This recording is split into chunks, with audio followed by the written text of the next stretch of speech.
Megan Sharpton was born on October 24, 1987 in the small American city of Tullahoma in the state of Tennessee. She grew up in a large and friendly family with two sisters and a brother with whom she got along very well. Her parents strove to give maximum attention to all their children. But Megan was especially close to her mother. From an early age, she helped her parents care for her younger siblings and was always eager to assist friends and family. During high school, Megan decided she wanted to become a nurse, which led her to enroll at Matlow Community College, located about 7 miles from her home. She also worked as a waitress at a local restaurant and eventually moved in with her boyfriend. In the summer of 2012, at the age of 24 and just a few months shy of finishing college, Megan planned to immediately find a job as a nurse. Shortly before her disappearance, she had also started working at a nursing home to gain practical skills in caring for the elderly. Despite her busy life, Megan tried to see her family whenever she could. On July 1st, her sister, who lived in another city, came home and Megan promised to meet with her. However, that evening, Megan called her mother to say she would be delayed.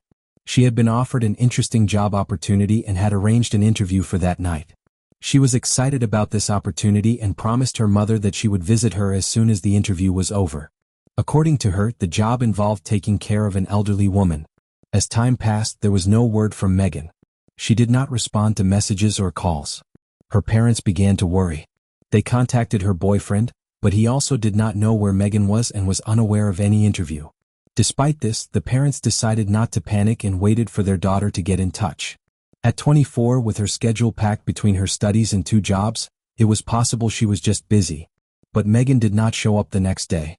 Meanwhile, in a remote area several kilometers from the city, around 1:30 a.m., a group of teenagers saw fire in a field.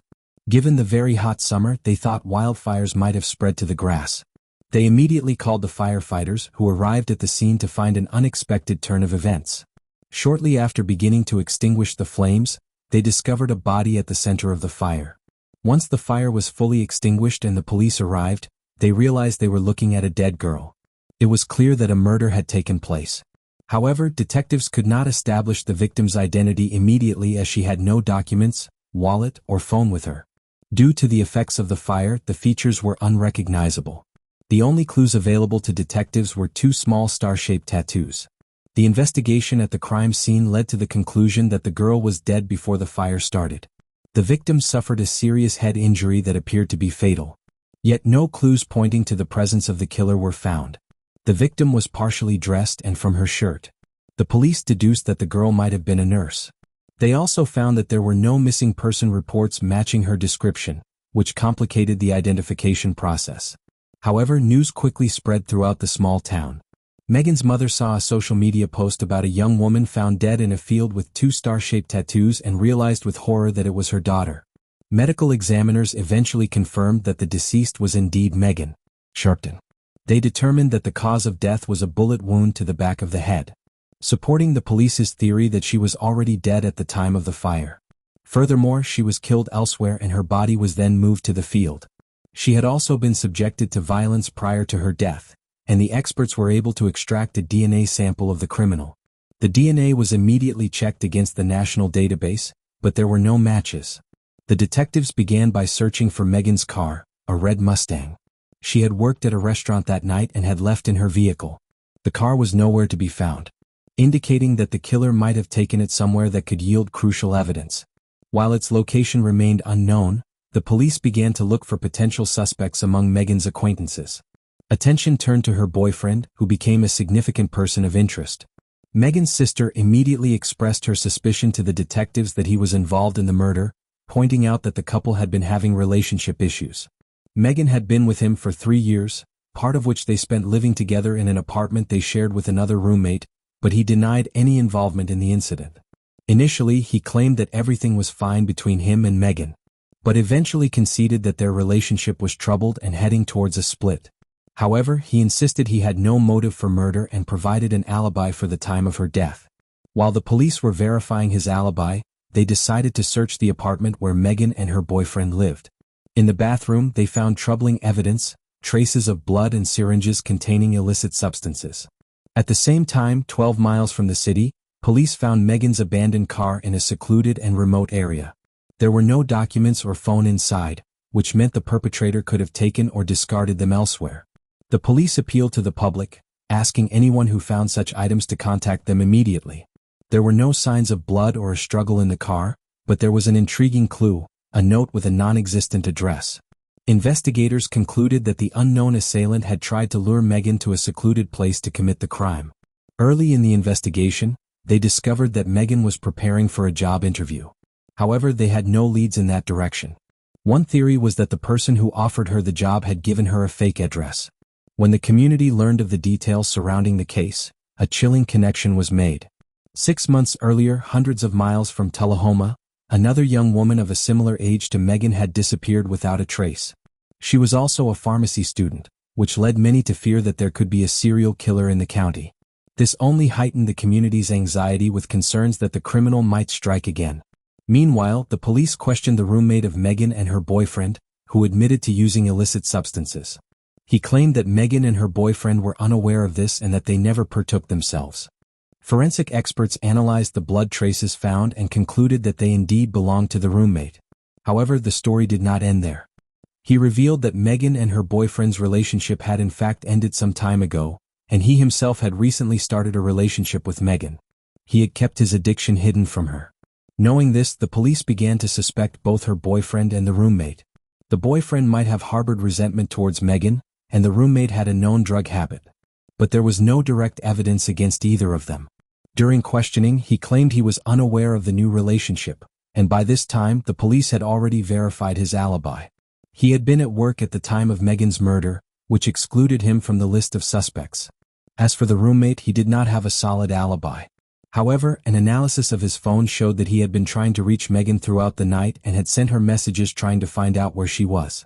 Although this was not conclusive proof of his innocence, the police doubted he was the murderer.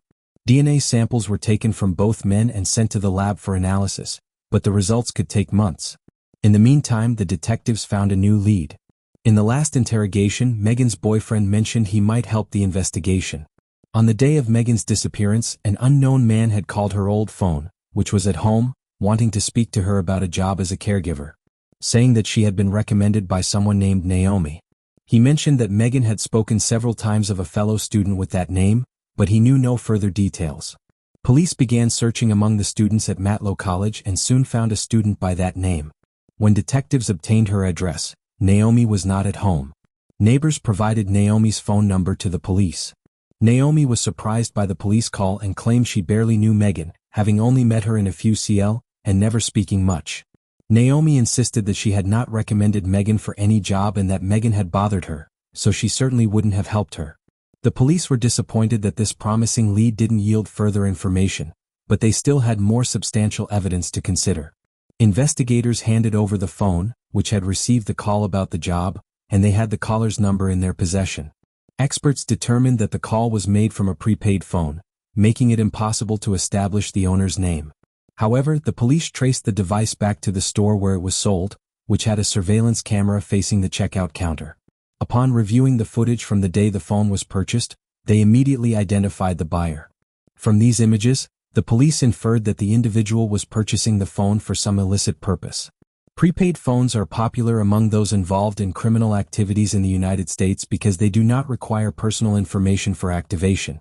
And this person, seen taking out his own phone from his pocket at some point, indicated he was buying an additional phone for suspect purposes. There was also a camera pointing at the parking lot in the store. The police saw the buyer exit the building and get into his car, which soon led to establishing his identity. It turned out to be Timothy Gifford, who had an impressive criminal history. However, his activities were limited to minor drug dealings, and he had not been implicated in serious offenses. They soon tracked him down and brought him into the station. He said he bought the phone not for himself, but for a 37-year-old acquaintance named Donnie Jones, who was recuperating from surgery and couldn't pick up the phone himself. In exchange for this favor, Donnie gave Timothy some illegal pills. The detectives were familiar with Donnie, who also had an impressive criminal history, but often acted as an informant for the police. Despite this, no connection between Donnie and Megan was found until Timothy revealed something else.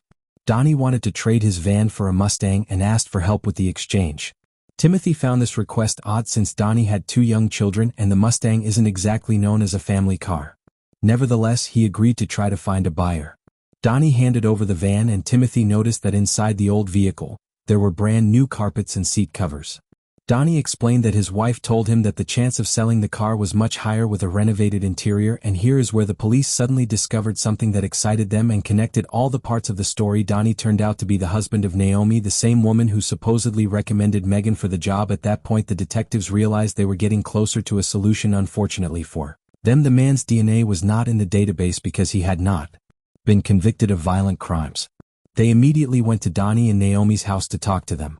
At first, the man said he did not know Megan, but after a few minutes, he mentioned that he had driven her and Naomi to college several times. This seemed odd compared to Naomi's a week earlier. At that time, she claimed that she barely knew Megan, and that they hardly spoke and did not get along in general. However, during a second conversation, the woman finally admitted that her husband indeed had driven Megan occasionally. However, Donnie firmly insisted on his innocence. According to him, on the night of the murder, he was at home with his children, allowed the police to search his home without a warrant, and voluntarily provided a DNA sample. He also denied having asked Timothy to buy a prepaid phone for him. In the house, the police found no clues and could only wait for the DNA test results, which could also take months. By then, 2 months had passed since the murder. Megan's parents received her nursing diploma possible. People hoped the police would capture the heartless monster as soon as possible, someone who could kill again at any moment.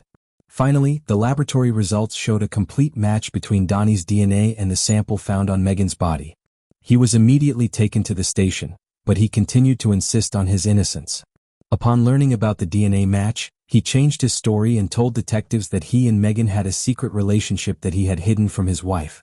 According to him, that was why he hadn't mentioned it before. The police considered his story to be obviously fabricated.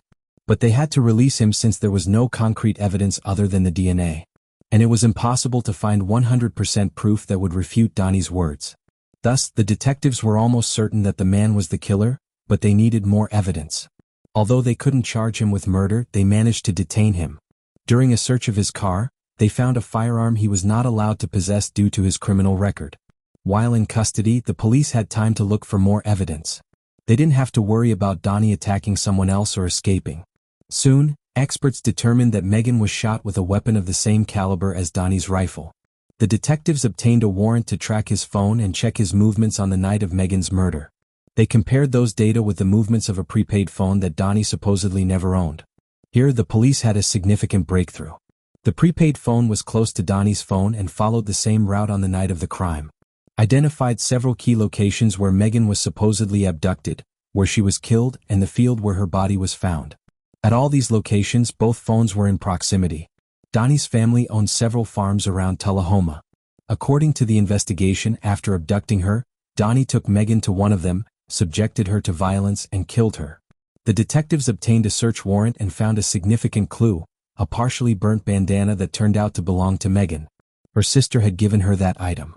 This evidence, combined with Megan's clothing and the DNA match, was enough to bring the case to trial. On November 5, Donnie was charged with murder. At the trial, new details emerged that only strengthened the case against him. Reviewing his phone, experts discovered many interesting things. It turned out that Donnie had attempted several times to contact other women, offering them jobs as caregivers, but all those attempts failed. According to the investigation's version, Donnie found Megan's phone number on his wife's contact list. He contacted her, telling her that Naomi had recommended her as a caregiver.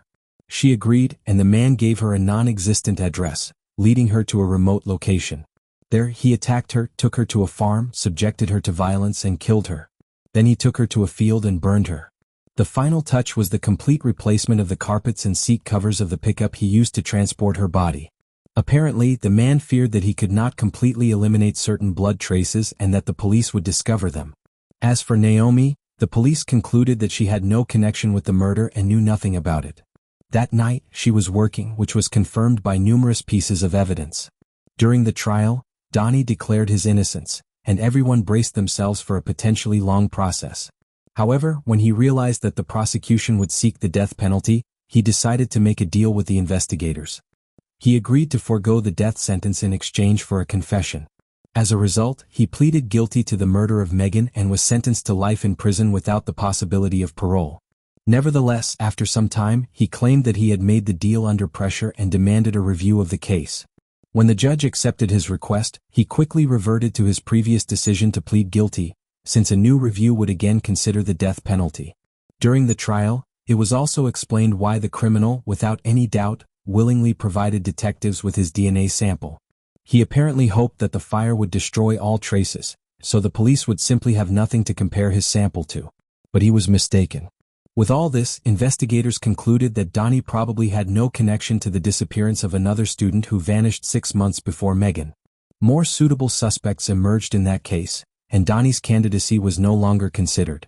After the announcement of the verdict, Megan's sister stated that the offender would continue preying on young women and could have taken in many more lives, but Megan stopped him by becoming his victim. And ultimately, what makes this story even more tragic is that in November 2013, Megan's mother, who had been doing everything possible to help the police catch her daughter's killer, took her own life. She couldn't bear the devastating loss caused by a cold-hearted criminal. Looking at Donnie's background, it is clear that he could have been apprehended much earlier. Among his numerous offenses was the kidnapping of a young woman. But on that occasion he managed to avoid punishment and the criminal remained at large. Who knows? Perhaps Megan was not his first victim, but the police have yet to confirm this.